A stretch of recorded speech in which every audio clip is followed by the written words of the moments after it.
Hello नमस्कार मित्रांनो, मी सौरभ तुमचा एड्युगाथामध्ये स्वागत करतो. बेसिकली आज आपण घेणार आहे लॉज ऑफ मोशनचा सेकंड पार्ट. ठीक आहे. फर्स्ट पार्ट ज्या मुलांनी मिस केला असेल त्यांच्यासाठी मी लिंक डिस्क्रिप्शन बॉक्समध्ये देतो, तर तुम्ही जाऊन तिथे चेक करू शकता. ठीक आहे.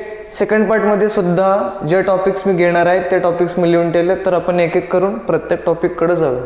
Okay. So first topic is distance time graph for uniform motion. जसे काल आपण बघितलं युनिफॉर्म मोशन काय, what is uniform motion. Basically uniform motion is a motion where velocity और स्पीड इज कॉन्स्टंट. काय युनिफॉर्म मोशन? युनिफॉर्म मोशन असा motion आहे ज्याच्यात स्पीड किंवा त्याचं वेलोसिटी हे काय असणार आहे, कॉन्स्टंट असणार आहे. सो आपण आता डिस्टन्स टाइम ग्राफ काढणार आहे. डिस्टन्स टाइम ग्राफ काय? Distance time graph is basically graph plotted for distance and time. मी तुम्हाला काढून दाखवतो.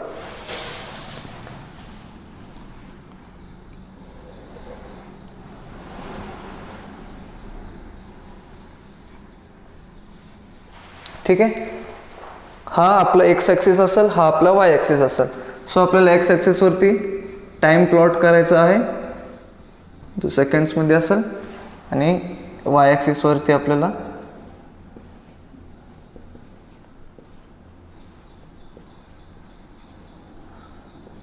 डिस्टन्स प्लॉट करायचा आहे, जो की मीटरमध्ये असेल. ठीक आहे. आता डिस्टन्स टाइम ग्राफ युनिफॉर्म मोशनसाठी कसं असेल? युनिफॉर्म मोशनमध्ये आपल्याला जसं माहिती आहे स्पीड किंवा वेलोसिटी कॉन्स्टंट राहते. त्यासाठी आपलं डिस्टन्स टाइम ग्राफ काय असणार आहे? स्ट्रेट लाईन असणार आहे पासिंग थ्रू ओरिजिन. कळलं तुम्हाला? का असणार आहे असं? कारण की जसं जसं डिस्टन्स चेंज होते तसं तसं टाइम चेंज होणार आहे, आणि हे स्पीड आपली युनिफॉर्म राहणार आहे. ठीक आहे. कळलं? सो आता आपण नेक्स्ट पार्टकडे जाऊया.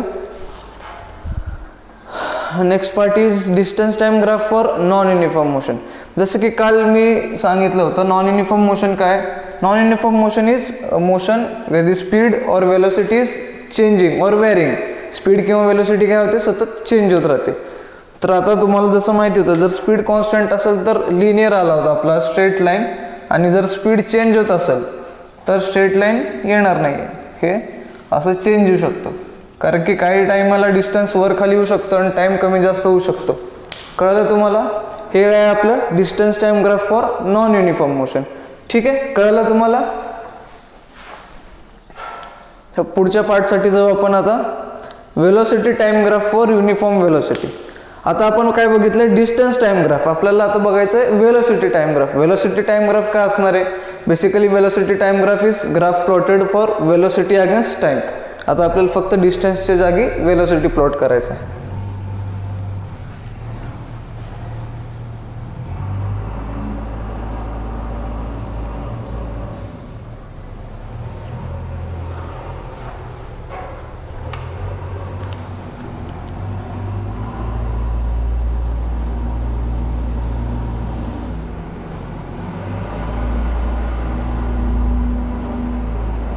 ओके. आता velocity time graph for uniform velocity बघायचं आहे. युनिफॉर्म वेलोसिटी म्हणजे काय? Uniform velocity is basically velocity ज्याच्यात आपली वेलोसिटी काय असणार आहे, कॉन्स्टंट असणार आहे. थ्रू आउट दी मोशन आपली वेलोसिटी काय कॉन्स्टंट आहे. कन्सिडर करा एक बाईक आहे जी 60 किलोमीटर्स पर आवरच्या स्पीडने चालली आहे. ओके. 60 किलोमीटर्स पर आवरच्या स्पीडने चालली आहे, आणि ती 10 मिनटं झाले, 10 मिनिट्स झाले ती सेम स्पीडवरती. तर आपण ह्याला युनिफॉर्म वेलोसिटी म्हणू शकतो. ओके. तर आपण प्लॉट कसं करणार uniform velocity? Uniform velocity will be straight line which is parallel to x axis. काय असणार आहे? स्ट्रेट लाईन जे की एक्स ॲक्सिसला पॅरलल असणार आहे. कळलं तुम्हाला? आता आपण बघूयात velocity time graph for uniform acceleration. आता आपण युनिफॉर्म वेलोसिटीसाठी बघितलं, तसंच आपण आता युनिफॉर्म ॲक्सेलरेशनसाठी बघणार आहे.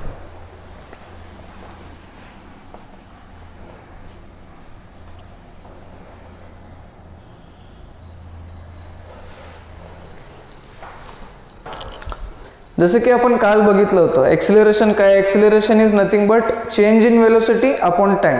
म्हणजे जसं जसं वेलोसिटी चेंज होते डिवायडेड बाय टाइम रिक्वायर्ड त्याचा.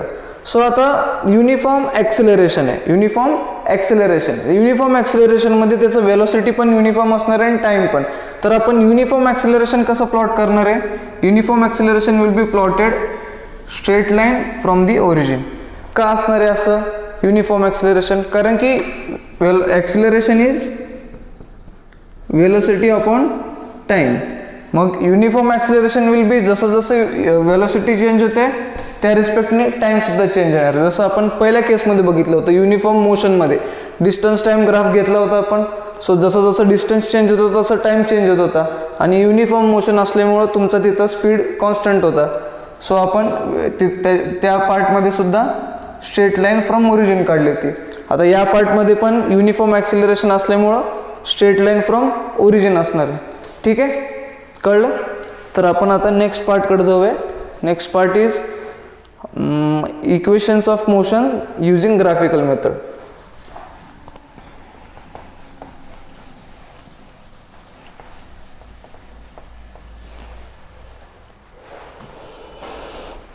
आता आपल्याला न्यूटनचे 3 इक्वेशन्स आहेत, इक्वेशन्स ऑफ मोशन आहेत. v is equals to you plus A T, S is equals to U T plus half A T square आणि V square is equals to U square plus 2s. आपल्याला हे तिन्ही इक्वेशन्स ग्राफिकल मेथडनी प्रूव्ह करायचे आहेत.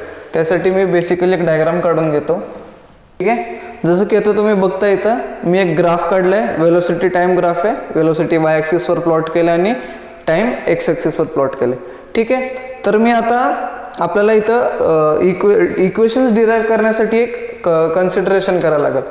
Consider करा एक body आहे जी एक मोशनमध्ये आहे, ज्याचा इनिशियल वेलोसिटी आहे u, ज्याचा इनिशियल वेलोसिटी काय आहे u आहे. ओके, ज्याची फायनल वेलोसिटी v आहे. ओके, ज्याचा ॲक्सिलरेशन आपण a कन्सिडर करूया. ॲक्सिलरेशन आपण a कन्सिडर करू. त्याचा टाइम आपण t कन्सिडर करूया. ओके, टाइम t कन्सिडर करू आणि डिस्प्लेसमेंट किंवा डिस्टन्स जे काही असेल आपलं डिस्प्लेसमेंट असेल तर त्याला आपण s कन्सिडर करू. ठीक आहे, आपल्याला आता या सगळ्या कन्सिडरेशन घेतलेत. समजलं? आता आपण पहिले इक्वेशन डिराईव्ह करू. सो पहिले इक्वेशनसाठी आपल्याला ओके, सो आता आपल्याला फर्स्ट इक्वेशन डिराईव्ह करायचं. फर्स्ट इक्वेशन काय आपलं v is equals to you plus a t. So first equation derive करण्यासाठी बेसिकली आपल्याला आता घ्यायला लागेल, कन्सिडर करा जसं आपण गिवन घेतलंय इनिशियल वेलोसिटी काय आपली u आहे. पण ग्राफमध्ये इनिशियल वेलोसिटी कुठे आहे? इथे आहे. म्हणजे आपण काय म्हणणार आहे, एवढा पोर्शन जो आहे तो युनिफॉर्म वेलोसिटी. ओके, एवढा पोर्शन म्हणजे काय ओडी. मग आपण इनिशियल वेलोसिटीला ओडी लिहू शकतो. ओके, तसंच आपण फायनल वेलोसिटीला काय लिहिणार आहे,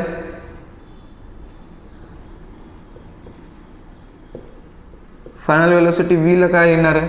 आता तुम्हाला जसं दिसतंय फायनल वेलोसिटी काय असणार आहे इथून इथे म्हणजे o पासून c पर्यंत. So final velocity v will be oc. Okay, final velocity v will be oc.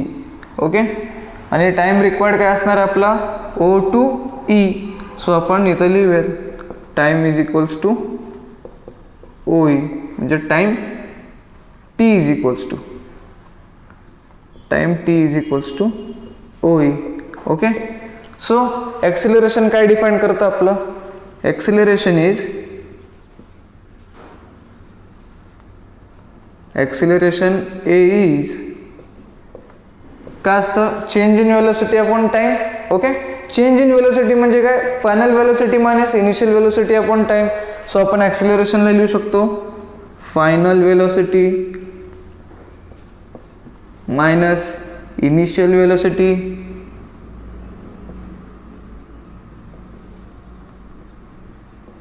Upon time. Okay, final velocity upon minus initial velocity upon time. आपण फायनल वेलोसिटी काय कन्सिडर केलं या केसमध्ये, फायनल वेलोसिटी इज v म्हणजेच काय oc, which is oc minus initial velocity काय od by time t. Okay, आणि acceleration आपलं असणार आहे a. समजतंय? आता या t ला इकडे क्रॉस मल्टिप्लाय केल्यावर आपल्याला काय येणार आहे, पुढे लिहू आपण at is equals to oc minus od. at is equals to काय येणार आहे O C minus O D. हा एक इम्पॉर्टंट इक्वेशन आहे डेरिव्हेशनमध्ये. ओके, आता ओ सी आणि ओ डी काय आहे आपलं, O C is V, O D is U. So आपण ह्याला असं लिहू शकतो A T is equals to O C is V, O D is U. V minus U is equals to A T. ह्या minus यूला आपण ह्या साईडला घेऊन आलो तर प्लस यू होऊन जाईल आणि ते इक्वेशन होईल V is equals to you plus A T. आपला फर्स्ट इक्वेशन प्रूफ झाला. कळलं. आता आपण सेकंड इक्वेशन प्रूफ करू. सेकंड इक्वेशन काय, S is equals to U T plus half H T square. काय आपलं second equation, S is equals to U T plus half H T square. Okay, second इक्वेशनसाठी आपल्याला आता आपण consider केलं S. S काय आपला डिस्प्लेसमेंट कवर्ड. एस इज काय डिस्प्लेसमेंट कवर्ड.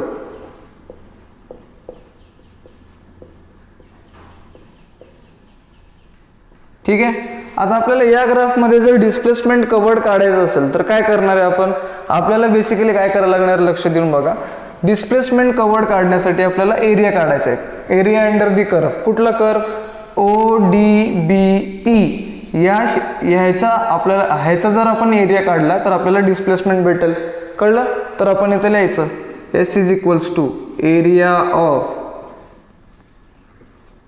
कशाचा एरिया काढायचा आपल्याला, O E B D.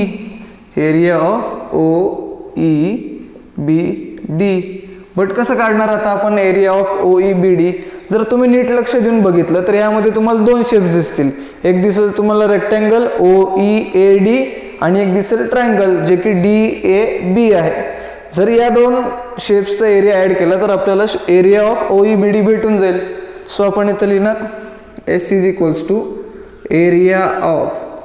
Area of काय आपला first shape is rectangle which is O E A D. So area of rectangle O E A D plus plus काय करणार आता area of triangle D A B plus area of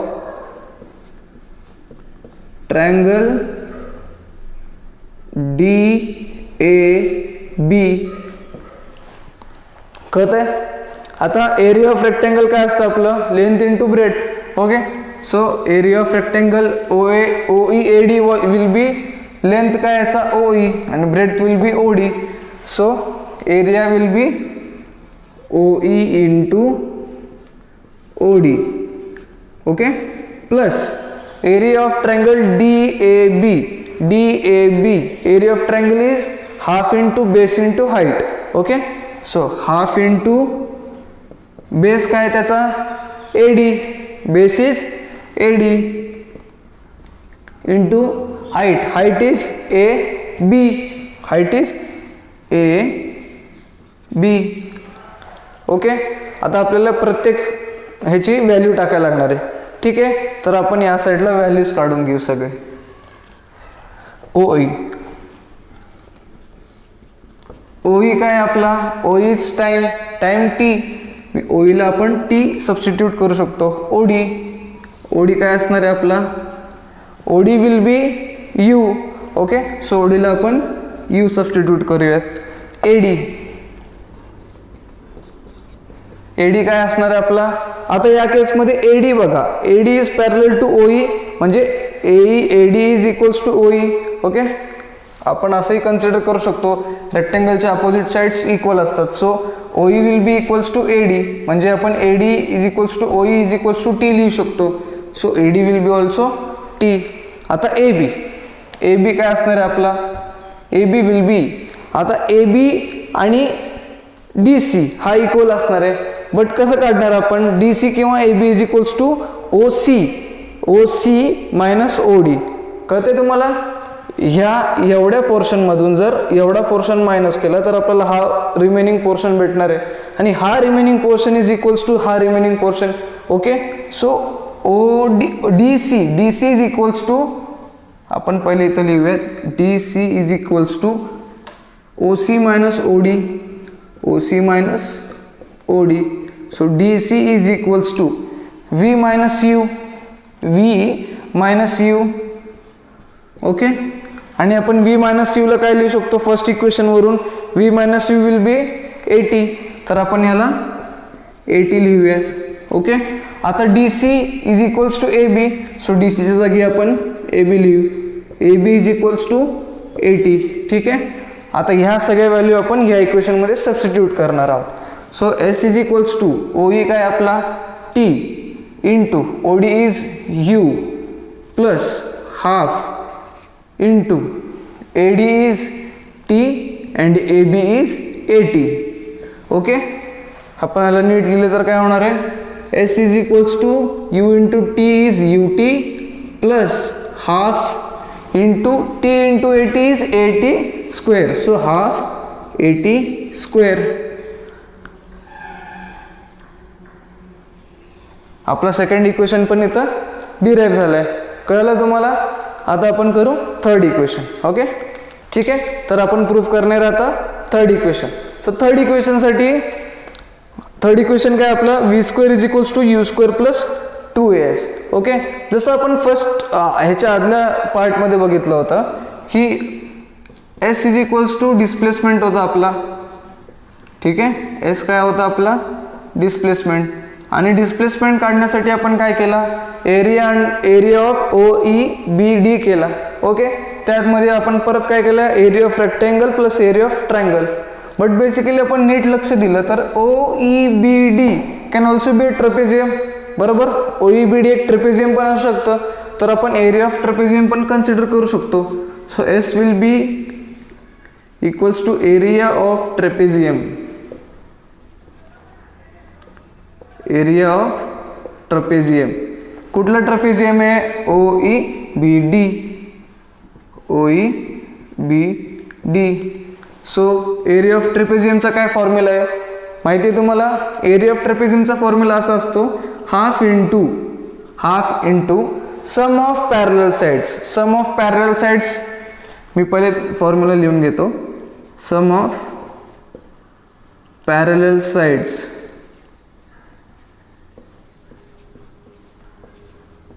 into काय distance between the parallel sides. Okay, distance between the parallel sides. Distance between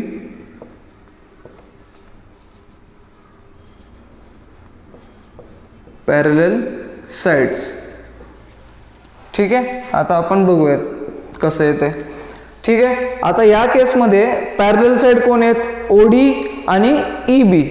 parallel side कोण आहेत, O D आणि E B. So आपल्याला first केसमध्ये काय करायचं आहे, half into sum of parallel sides म्हणजे half into sum of O D plus E B. Okay, into distance between the parallel side. Distance म्हणजे ह्या लाईन ओडी आणि ई बी मधला डिस्टन्स जो की ओ ई असणार आहे. ठीक आहे, तर आपण आता सबस्टिट्यूट करू.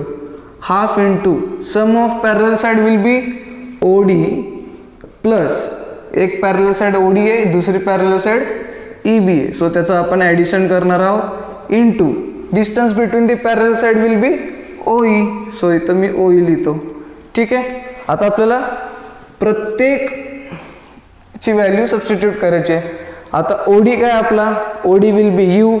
So half into OD will be U plus E B. E B will be V. कळते तुम्हाला, जसं ओ सी व्ही आहे तसंच ई बी पण व्ही राहणार आहे. कळते, into O E will be T. ठीक आहे, बट आपल्याला आता या टीची व्हॅल्यू दुसरी सबस्टिट्यूट करायची. ती कशी करणार, जसं आपल्याला माहिती आहे पहिलं इक्वेशन आहे आपलं V is equals to you plus A T. या इक्वेशनमधून जी टीची व्हॅल्यू येईल आपल्याला ती व्हॅल्यू आपल्याला इथे सबस्टिट्यूट करणार आहे. पण ती व्हॅल्यू कशी काढणार, तर ती कशी काढायची मी सांगतो तुम्हाला. पहिली गोष्ट, या प्लस यूला या साईडला घेऊन यायचं आणि ते होईल V minus U is equals to 80. कळाली फर्स्ट स्टेप. नेक्स्ट स्टेप आहे आता टी इंटू ए आहे, तर ए हा इथं मल्टिप्लिकेशनमध्ये हा इकडे येऊन डिवाइड होऊन जाईल. So this will be V minus U by A is equals to T. कळालं तुम्हाला. आता ही टीची व्हॅल्यू आपल्याला इथं सबस्टिट्यूट करायची. ठीक आहे, तर आपण सबस्टिट्यूट करू. आपल्याला काय भेटेल, S is equals to half into V plus you into V minus U by 2a. ठीक आहे, इथपर्यंत आले आपल्याला. आता V plus you into V minus U काय असणार आहे, तुम्हाला फॉर्म्युला माहिती असेल, मॅथमॅटिकल आयडेंटिटी आहे ही, a plus b into a minus b which will be equals to a square minus b square. So v plus you into V minus you will be v square minus you square. So half 1/2a, sorry इथं 2 नाही आहे, 1/2a into V plus you into V minus you will be v square minus you square. Okay, हे आलं आपल्याला. आपण ह्या गोष्टीला rearrange करू, ह्या 2a ला क्रॉस मल्टिप्लाय करून इकडे घेऊन येऊ. So 2as will be equals to V square minus you square. कळालं, इथून आपल्याला आपला थर्ड इक्वेशन सुद्धा डिराईव्ह झाला आहे. कळालं तुम्हाला. सो आजच्या पार्टमध्ये आपण सगळे पार्ट कव्हर केलेत सगळे. ओके, सो आपण उरलेलं जे आहे ते नेक्स्ट पार्टमध्ये घेऊयात. तोपर्यंत तुम्ही व्हिडिओला लाईक करा, शेअर करा आणि सबस्क्राईब नक्कीच करा. भेटूया आपण पुढच्या व्हिडिओमध्ये. ओके.